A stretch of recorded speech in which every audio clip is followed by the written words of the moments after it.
Enterprise. This is Captain Sandra. I'm here to make my daily report. Stardate 09022015. The ship has landed. That's how I used to communicate.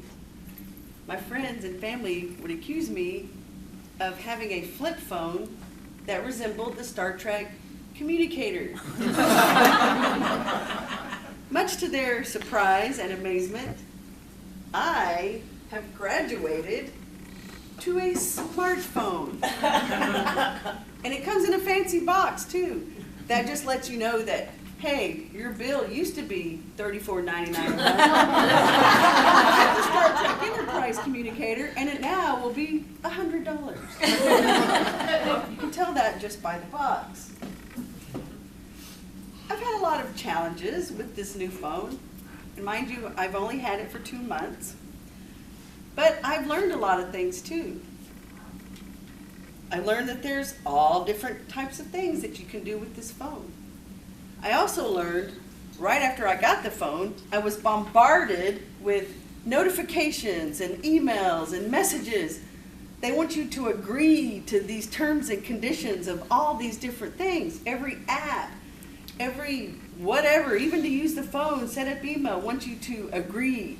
So I read the first one I got, and it said, basically, that we're going to share your location with everybody on the planet Earth, every business, so they can send you advertisements and coupons, and it'll tell everybody where you are, so if they're in the same area, they can come see you, or whatever, something like that. Well, I didn't like that idea, so I kept disagree. I don't want people to know where I am. I don't want this phone to send me things. I don't want coupons. I don't want to be my known location all over the globe. So I kept disagreeing.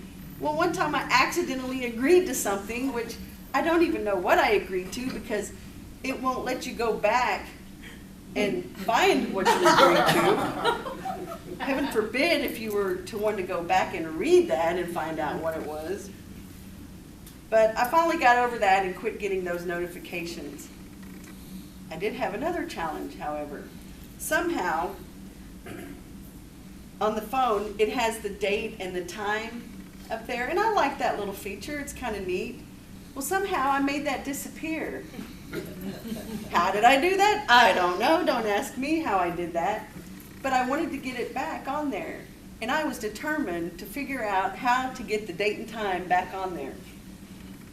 So I looked at all these little applications, and you can screen through, and there's all different kinds of little icons. I went through each and every one of them. Didn't find it. I see, oh, there's an apps thing here. I clicked on that. There's a bunch of more apps. I looked through all of those.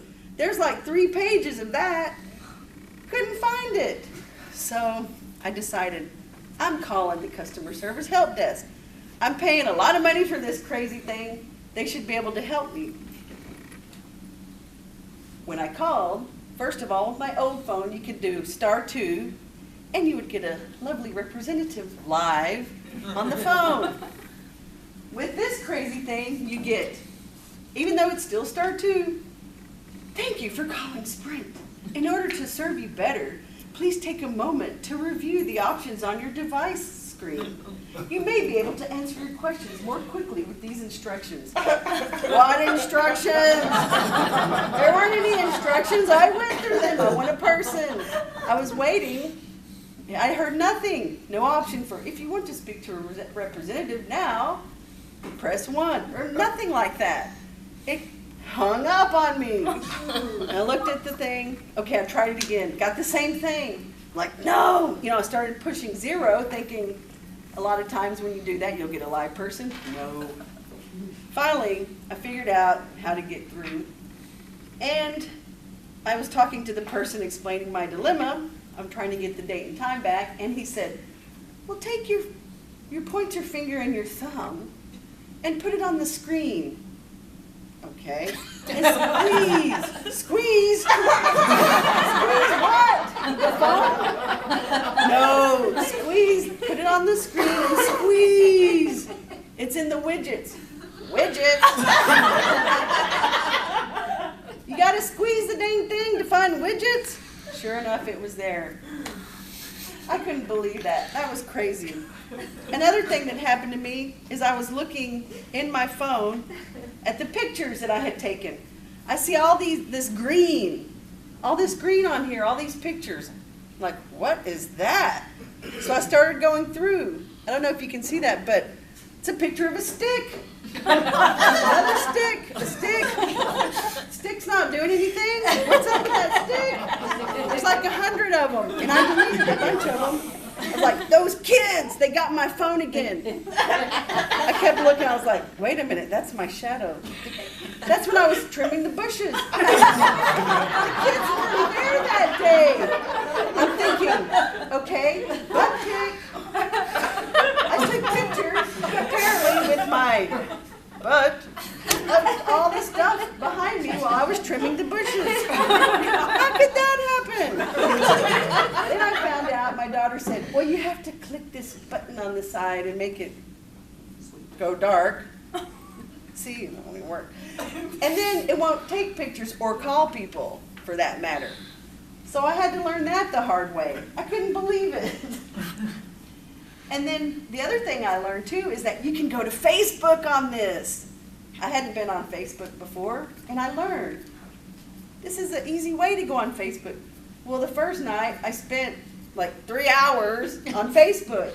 You can click on people's name, and I look for the names that are most unusual, and you can go to their Facebook page, people you don't know.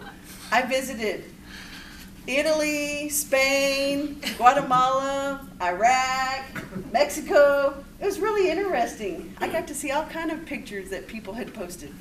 Then I thought, oh, that's a little creepy. When you think about it, people in other countries can see my stuff too. But nonetheless, I've learned to work with this phone, and I can do a lot of things. And so I ask myself, am I smart or what now?